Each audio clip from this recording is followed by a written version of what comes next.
যেভাবে দেশকে লুণ্ঠিত করেছে, শুধু তাই না আমাদের মুখ বন্ধ করে দিয়েছিল।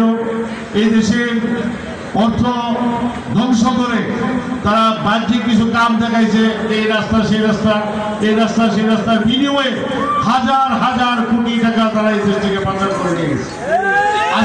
আজকে বাংলাদেশ সরকারের প্রধান উপদেষ্টা ডক্টর ইউনূস সারা বিশ্বে দৌড়াদৌড়ি রাত দিন অক্লান্ত পরিশ্রম করছে দেশের অর্থনীতি স্বাবলম্বী করার জন্য, কিন্তু দেশ এত এত ধ্বংস লীলা করেছে, আজ পর্যন্ত অনেক ব্যাংকে গেলে আপনি টাকা পাইবেন না। আপনার টাকা আপনি ব্যাংকে জমা করে রাখছেন, আপনি ব্যাংকে চেক নিয়ে যাবেন, কিন্তু টাকা নাই।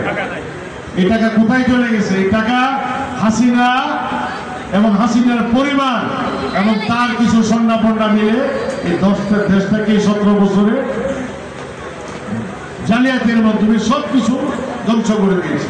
দেশে একটা অবাধ সুষ্ঠু নির্বাচন হোক, যে নির্বাচনের মাধ্যমে জনগণ যে প্রতিনিধি তৈরি করবে, সেই প্রতিনিধি আপনার আমার সকলের জবাব দিতে থাকবে, ঠিক কিনা ভাই?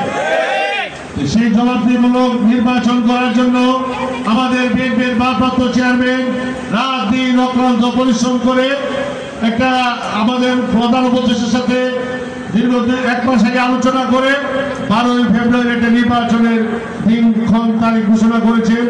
অচিরে নির্বাচনী আরো নীতিমালা প্রণয়ন করা হবে।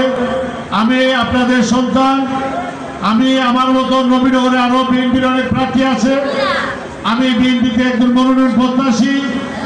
আমি আল্লাহ পাক যদি আমাকে রহমত দান করে আপনাদের শ্রদ্ধা ভালোবাসা এবং দোয়ার বরকতে যদি আমি নমিনেশন পাই, ইনশাআল্লাহ আমার নির্বাচনী ওয়াদা থাকবে আপনাদের সাথে সভা পরামর্শ করে নবীনগর উপজেলার প্রত্যেকটা উন্নয়নে রাজ্য যেমন সালিশ থাকতো, সালিশের মাধ্যমে এখনো অনেক কিছু সমাধান হয়, আমিও আপনাদের সাথে সালিশের মাধ্যমে আলোচনা সাপেক্ষে নবীনগরের উন্নয়নে, নবীনগরের কৃষকদের ভাগ্য উন্নয়নে যা যা করার ইনশাআল্লাহ আমি তাই করব।